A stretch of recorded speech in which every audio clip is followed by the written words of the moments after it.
तो दोस्तों सपना चौधरी वापस आ रही हैं अपने घर पे और ससुर जी से अपने बात करी हैं, फिर से आ रही हैं और सास ससुर के बीच में। आप किस के लिए आ रही हैं, प्रॉपर्टी के लिए आ रही हैं कि रहने के लिए आ रही हैं, ये तो आप लोगों को वीडियो के अंत तक मिलेगा।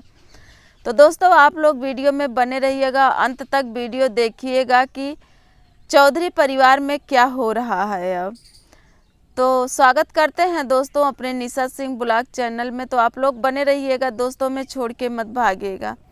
तो दोस्तों कल था 4 सितंबर, जो कि सपना चौधरी ने अपने ससुर जी से बात करी कि पापा मैं शिवपुरी आ रही हूँ। तो कौन कहे दोस्तों कि बहू बोल रही है पापा मैं शिवपुरी आ रही हूँ, तो बाप का दिल फैल हो जाता है कि आओ बेटा घर वापस आ जाओ, लौट के आ जाओ, जो भी हुआ गलती छोड़ो हटाओ, आ जाओ घर पे।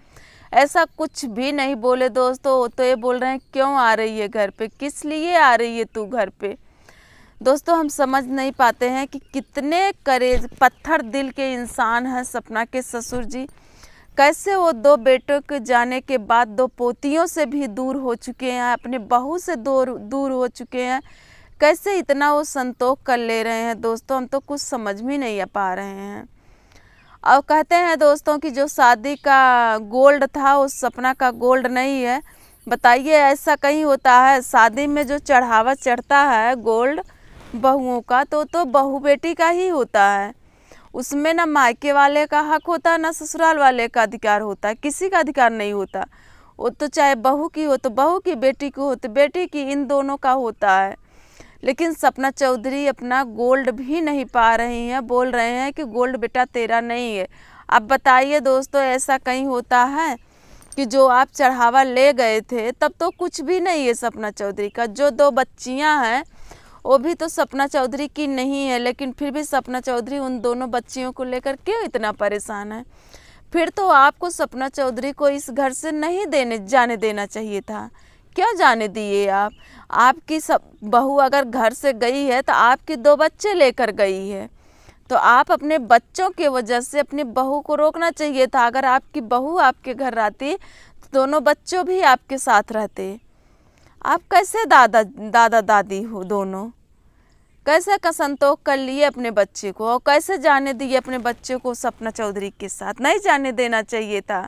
आपके बच्चे थे, वो सपना चौधरी के बच्चे तो थे नहीं। अगर सपना चौधरी के बच्चे हैं तो जो गोल्ड चढ़ा था वो भी सपना चौधरी के ही हैं। कहाँ से आप इतने प्रॉपर्टी के लिए क्यों लड़ रहे हैं, क्यों लड़ रहे हैं? अंकल जी इतना मत लड़िए प्रॉपर्टी के लिए। यहाँ पर कोई कुछ लेकर आया नहीं है, न तो कोई कुछ लेकर जाएगा। आज हम आए तो हम गए, कल आप आए तो आप गए, यहाँ पे कोई रहने नहीं आया है। आपके जाने के बाद जो आपकी प्रॉपर्टी होगी ना, वो आपके बच्चियों उस पर राज करेंगी। वो भी छोड़ के जब जाने लगेंगी तो उनके बाल बच्चे उस पर राज करेंगे। यही दुनिया की रीत है, यही दुनिया का लेखा है, इसी पे दुनिया चलती है। लेकिन आप कहाँ भूले हुए हो? आपके ना तो दूसरा बेटा है ना तो दूसरी बेटी है, लेकिन फिर भी आप प्रॉपर्टी के लिए लड़े जा रहे हो। क्यों लड़ रहे हो भाई इतना? अरे कुछ तो शर्म करो आप, कुछ तो शर्म करो। किसके लिए इतनी प्रॉपर्टी आप दबा के बैठ रहे हैं? क्या करेंगे आप इतनी प्रॉपर्टी दबाकर? वो भी मथुरा वाला घर। अगर सपना चौधरी मांग रही है कि पापा हमें दे दो मथुरा वाला घर, तो बोल रहे हो नहीं, क्या करोगे तुम सपना मथुरा वाला घर? मैं मथुरा वाला घर लूँगा।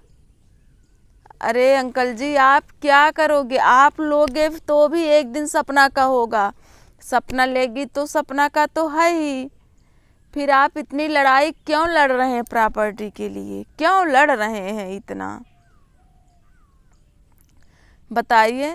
और फिर जब सपना इतना ही बुरी थी, हम तो बस एक ही बात जानते हैं, अगर सपना इतना ही बुरी थी तो आपने दोबारा शादी राजवीर से क्यों कराई?